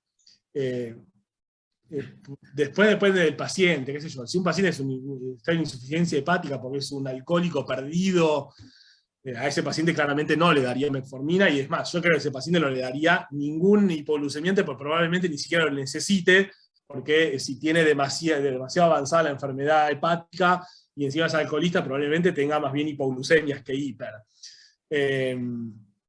Después con otras drogas hay que ver cada paciente, pero en principio, digo, si uno tiene por ahí hasta la posibilidad de monitorizar el ácido láctico, bueno, si uno le va dando la droga y puede monitorizar el ácido láctico, es una buena posibilidad. Está bien. Hay que recordar que el hígado es el órgano que detoxifica el ácido láctico, ¿no? Que es el que lo vuelve a convertir en piruvato para entrar a hacer neoglucogénesis, y por eso es importante la insuficiencia hepática. Perfecto. Alguien menciona, en los pacientes que no responden habitualmente a metformina o a los clásicos fármacos, en vez de utilizar los nuevos fármacos, ¿por qué no agregar insulina? Bueno, hay muchas razones, pero no es que no sea una posibilidad hacer eso. En general, es una estrategia que por ahí no se recomienda mucho porque, uno, el costo. O sea, todas las insulinas son caras, incluso la NPH y las corrientes son caras. O sea, implican una logística más complicada, el paciente se tiene que inyectar, tiene que aprender a inyectarse, tiene que aprender un montón de cosas de cómo, es decir, una pastilla la prescribe, el paciente sabe, se la toma y chau. Enseñarle a un paciente a ponerse insulina y los cuidados que tiene que tener con la insulina ya implica otra cosa. Tiene un costo elevado, siempre la insulina tiene un costo elevado, incluso las más baratas. Está bien que tenemos la ventaja nosotros de que también los planes provinciales y nacionales en general proveen insulina en forma gratuita, eso es una buena ventaja. pero también tiene el efecto adverso que la insulina produce aumento de peso. Entonces, es una, o sea, cuando yo empecé a dedicarme a la diabetes, digamos, la moda era la insulinización precoz del diabético tipo 2. O sea, era como... Y teníamos metformina, sulfonilureas y insulina, y las tiazolidinedionas medio que estaban ahí en la cuerda floja por lo de la rosiglitazona.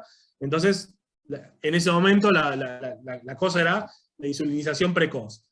Hoy en día, teniendo la posibilidad, Dios, si el paciente tiene la posibilidad de acceder a otras drogas, que además tienen menos riesgo de hipoglucemia, sobre todo, se prefieren, o las guías recomiendan este tipo de abordajes. Ahora, si el paciente no tiene posibilidad de acceder a las drogas por una cuestión de costo, y ustedes tienen experiencia en el manejo de la insulina, el paciente tiene fácil acceso, desde ya que es una posibilidad, siempre. Digamos, no es que está prohibido insulinizar a los pacientes con diabetes tipo 2, de ninguna manera. Y si, digamos, por una cuestión social, económica o lo que sea, la primera droga de elección es poner insulina, está bien, no es que esté mal, para nada. Ok. Sabiendo de tu conocimiento clínico, Julián, en un paciente EPOC, ¿puede darse metformina asociada a la vildagliptina? Sí, no hay ningún problema. Digamos, lo que sí hay que tener cuidado es que si el paciente se descompensa del EPOC, hay que sacarse la metformina, porque digamos, en contexto de hipoxemia hay más riesgo de que el paciente haga acidosis láctica. O sea, el paciente va a hacer acidosis láctica por la hipoxemia y puede empeorar con la metformina. Ok. Antes de iniciar un tratamiento con hipoglucemiantes orales, ¿sería conveniente pedir siempre un hepatograma?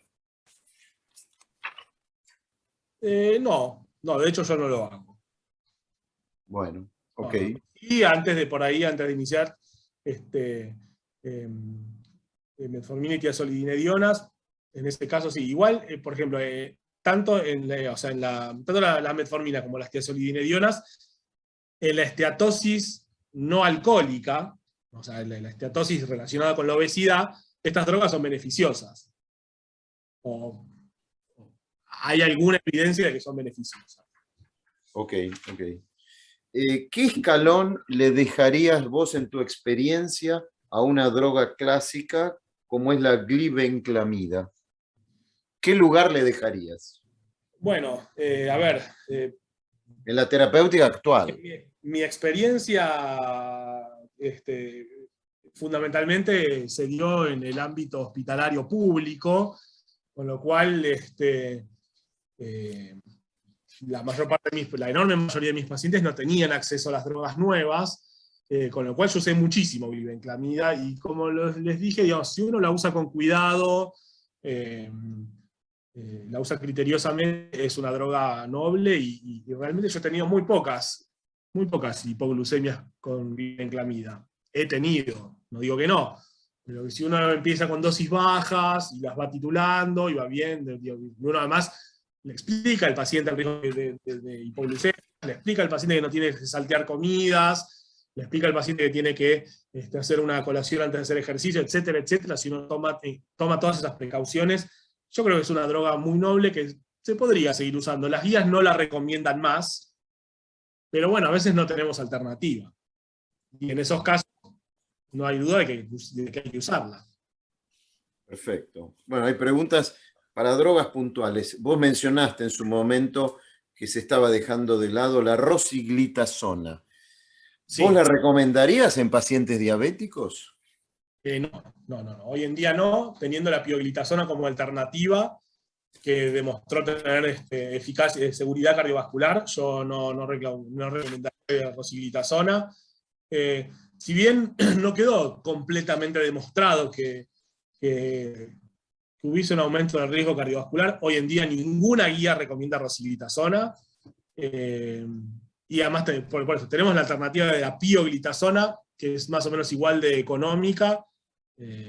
Así que yo no usaría rosiglitazona. Bueno, justo enganchaste con otra pregunta que venía para más tarde, pero que la aprovechamos y la decimos ahora. ¿Qué opinás de la pioglitazona?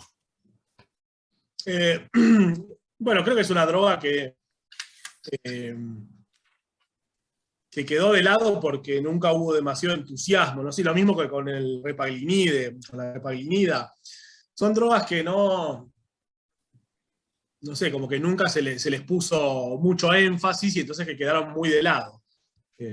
La pioglitazona tiene la ventaja de que, digamos, en pacientes con síndrome metabólico, que son la mayoría de los pacientes diabéticos tipo 2, le agrega beneficio a nivel del perfil lipídico y, al igual que la metformina, disminuye los indicadores de inflamación, con lo cual, bueno, es interesante, es una droga interesante, que no se usa porque no se le puso el énfasis que por ahí la droga merecería tener. Perfecto. Muy bien. Otra de las preguntas que apareció ahora últimamente. ¿A partir de qué hemoglobina glicosilada vos indicarías insulina? Bueno, la mayoría de las guías hablan de valores de más de 9 o más de 10, insulinizar a los pacientes. Digamos, eso es lo que está recomendado, y lo que yo diría que para la gente que por ahí no tiene mucha experiencia, utilice esos valores. Yo he visto, he tenido muchos pacientes con hemoglobinas glicosiladas que de inicio eran más elevadas incluso, a los cuales, digamos, que cuando les prescribí la insulina se negaron por razones personales, miedo, etcétera, etcétera, y los he tratado con combinaciones de metformina y glibenclamida a dosis máxima y han respondido muy bien. Sin necesidad de utilizar insulina. Ahora, si ustedes por ahí no tienen experiencia y no se animan, los valores son esos, entre más de 9 o más de 10 de glicosilada, insulina, iniciar con la insulina bedtime, por eso, si no tienen mucha experiencia, y por ahí el paciente le va a costar acceder a un profesional con más experiencia, iniciar la insulina bedtime es algo bastante sencillito, por eso se fija de 10 unidades antes de irse a acostar, no antes de la cena, antes de irse a acostar, y con eso la gran mayoría de los pacientes por lo menos mejora notablemente su control metabólico hasta que tengan la posibilidad de acceder a un profesional con más experiencia. Perfecto. Vos recién hablabas de la pioglitazona y alguien agrega si vos tenés experiencia o tenés conocimiento de su relación o su correlación con el cáncer de vejiga. Con el cáncer de vejiga, sí, nunca se pudo demostrar. ¿No se pudo demostrar? No. Perfecto. Otra pregunta. Sí. ¿Cuál es tu recomendación, llamémosle terapéutica, ante un paciente diabético y obeso que no responde a tratamiento? Digamos, nuevamente, aquí tiene mucho que ver las posibilidades económicas del paciente. Un paciente obeso que no responde al tratamiento que tengamos, digamos, y que nos podamos asegurar que esté bien instituido, si tiene más de, de esto no hablé porque si no la charla era eterna, en realidad si tiene más de 35 de índice de masa corporal, la recomendación es hacer una cirugía bariátrica. Y eventualmente, en los pacientes obesos, el liraglutide y en general los agonistas del receptor GLP-1 serían las drogas más recomendadas. Los inhibidores del transporte sodio-glucoso también generan pérdida de peso, pero la recomendación principal son los agonistas GLP-1. Y la cirugía bariátrica. O sea, hoy en día diría que es recomendación clase 1 a paciente diabético con más de 35 de índice de masa corporal, proponerle ingresar a un programa de cirugía bariátrica. Siempre que esté disponible, por supuesto, ¿no? Está bien, bárbaro. Y después, si nos, perdón, y así sí. es el concepto. Digamos, pondría como últimas opciones en un paciente muy obeso y que no baja de peso, las sulfonilureas y la insulina, justamente porque producen aumento de peso. Después, si no tenemos alternativa por la condición socioeconómica del paciente, vamos a privilegiar, obviamente, el control glucémico, y bueno, si el control glucémico es a expensas de que el paciente gane un poco de peso, es el precio que tendremos que pagar. Bien, bien, bien. Una doctora consulta, dice que en su experiencia, ella con pacientes que tenían hemoglobina glicosilada con valores de 11, comenzaba con antidiabéticos orales, no especifica cuál, y que en 3 meses muchos de esos pacientes bajaban a 7 de hemoglobina glicosilada. Sí, sí, ¿Cuál sí, es sí, tu sí. experiencia? ¿Cuál es tu Sí, sí, sí, sí, experiencia? sí. Bueno, es justamente lo que decía, es decir, en algunos, digamos, a ver, cuando yo empecé, obviamente me ceñía las guías, y lo que me empezó a pasar es que algunos pacientes se negaban, digamos, algunos pacientes que, digamos, en el momento del diagnóstico tenían hemoglobinas glicosiladas altas, entonces yo les proponía iniciar insulina de entrada y se negaban. Y ahí empecé a tener esta experiencia que comenta la doctora, que, digamos, iniciando metformina y glibenclamida a dosis altas, sí, en 3 meses los pacientes tenían controles de glucemia por lo menos mucho mejores, pero mucho mejores, de por ahí descensos de 5 puntos de hemoglobina glicosilada en 3 meses, que es un descenso, digamos, que es más que el descenso teórico esperado. Porque, digamos, uno supone que sumando glibenclamida con metformina, en el mejor de los casos tendría 4 puntos y medio de descenso de la hemoglobina glicosilada, y he visto descensos más pronunciados. También es cierto que casi todos los antidiabéticos orales tienen mayor efectividad cuanto peor está el paciente. Es decir, si uno, o sea, esos valores que yo nombré en la charla son valores promedio, hechos en poblaciones grandes. Si uno por ahí toma pacientes que están muy mal controlados, la efectividad de las drogas, de cualquiera de las drogas, es mayor. Perfecto. Aquí me consultan, ¿cómo manejarías vos un paciente diabético tipo 2 que a su vez tenga una FA, o sea, una fibrilación auricular? ¿Cuál sería tu manejo? No, me parece que la fibrilación auricular no incide en el manejo de los hipoglucemiantes, Sí. en general, digamos. Sí tenemos que tener en cuenta que si el paciente va a estar anticoagulado, bueno, o sea, aparte de las recomendaciones alimentarias que le vamos a dar, los pacientes anticoagulados tienen que tener bueno, restricciones alimentarias relacionadas con el tema de la vitamina K. Pero en sí no incidiría mayormente, digamos, salvo que la FA ya venga en un combo con otras cosas, que el paciente tenga una miocardio dilatada. En ese caso, digamos, los inhibidores del transportador de sodio-glucosa serían por ahí drogas que uno preferiría si es que el paciente puede acceder económicamente, ¿no? Muy bien. Algunos dicen que dentro de los inhibidores de la DPP4, la dapagliflozina es quizás la mejor del grupo. ¿Cuándo usted la recomendaría?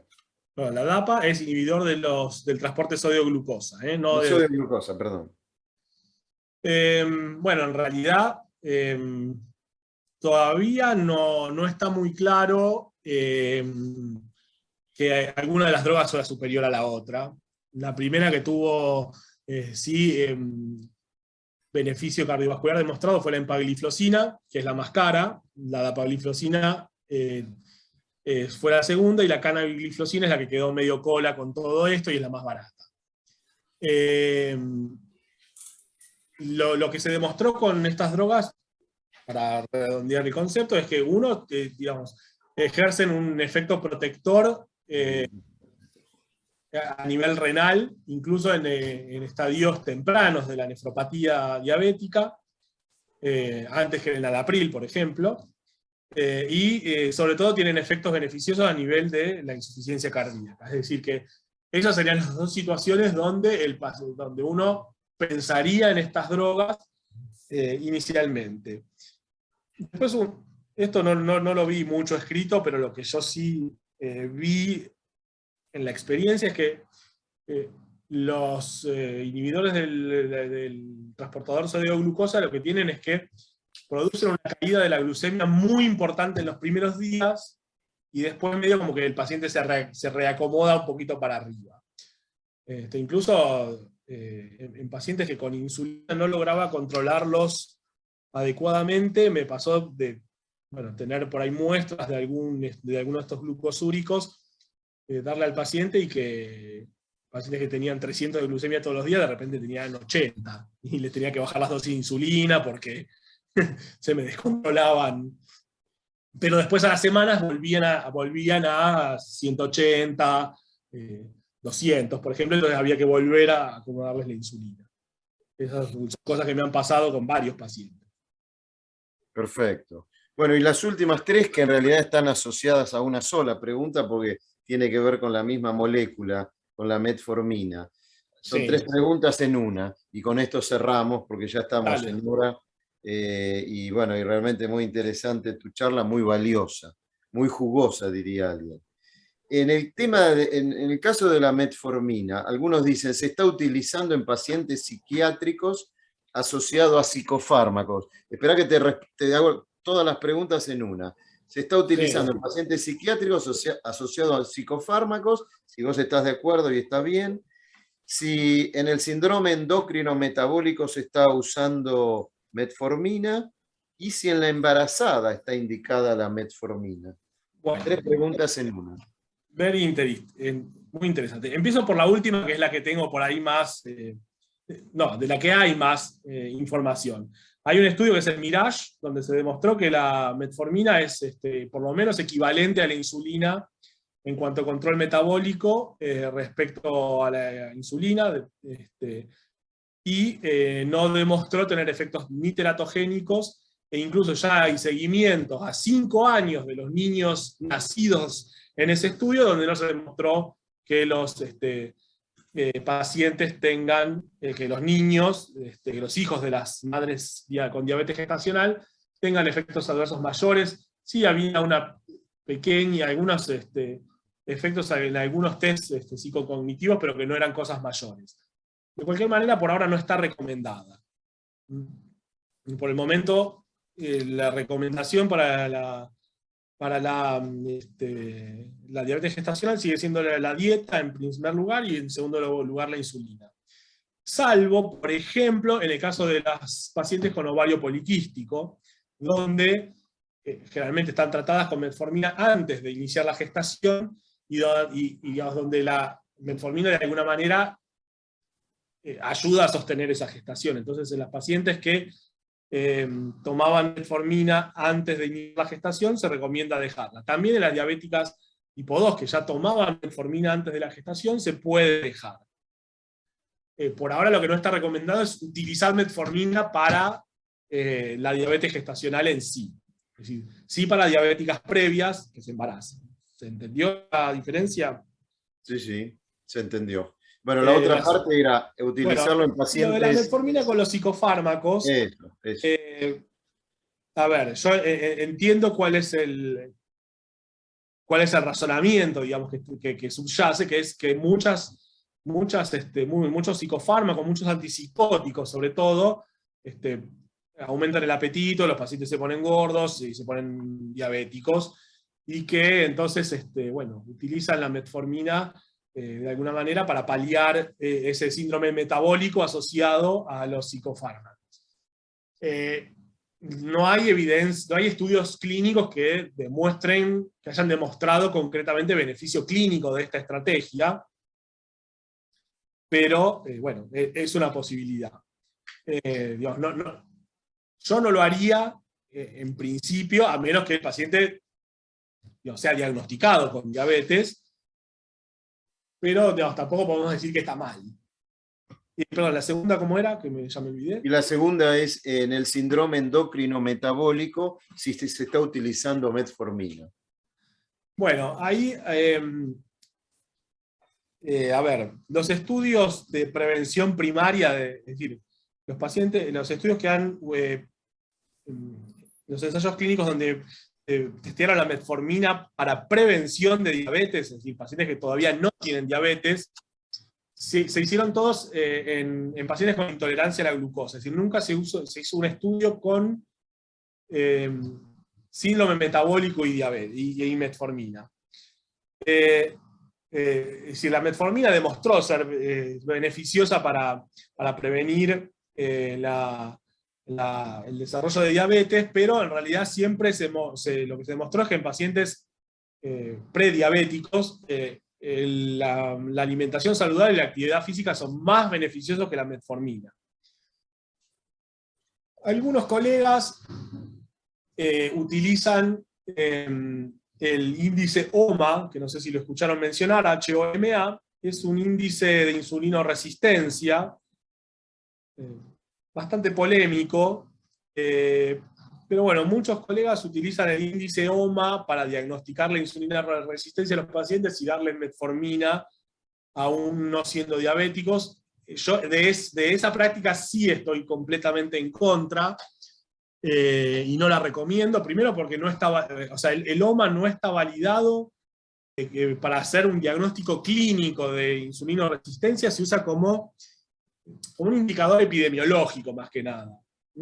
El OMA se utiliza más para estudios epidemiológicos, no para el diagnóstico clínico de insulinoresistencia de un paciente. Yo creo que el diagnóstico de insulinoresistencia es mucho más sencillo y es digamos, con el perfil lipídico, la tensión arterial del paciente, si tiene obesidad central. Digamos. Con eso uno ya hace el diagnóstico de insulinoresistencia sin necesidad bueno, el OMA, perdón, no lo aclaré, se hace midiendo la insulinemia y la glucemia en ayunas, y se hace una cuentita, una formulita, que con eso se da un índice que si es mayor a 3, en teoría es insulinoresistencia. Bueno, a mí esa práctica no me parece adecuada, no tiene ningún sustento científico, y bueno, es muy, muy común entre los pediatras, que me disculpen los pediatras que estén en el auditorio, pero yo no la recomiendo.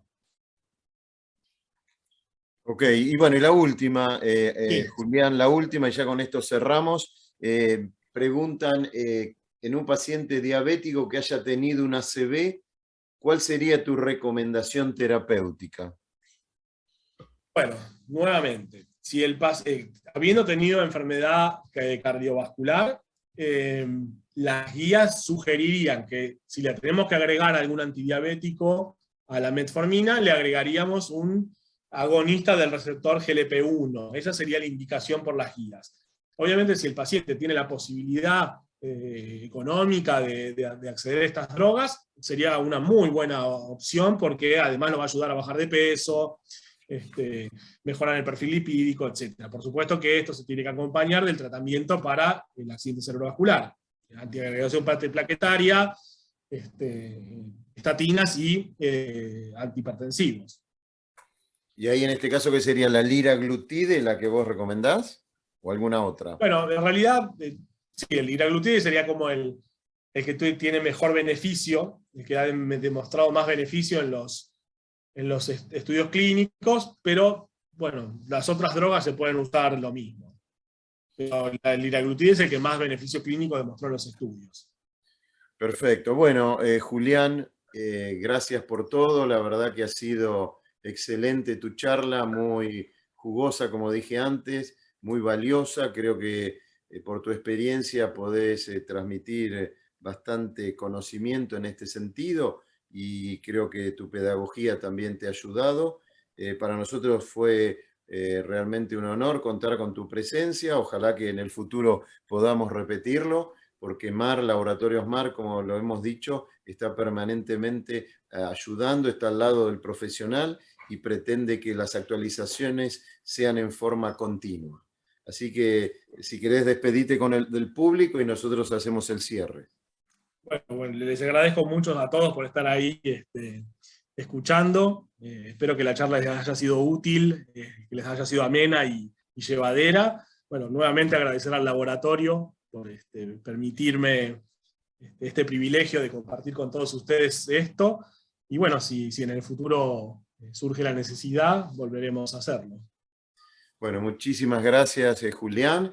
Y a todos los presentes, gracias por esta presencia. Este es seguramente el último evento virtual que Laboratorios MAR hace para ustedes.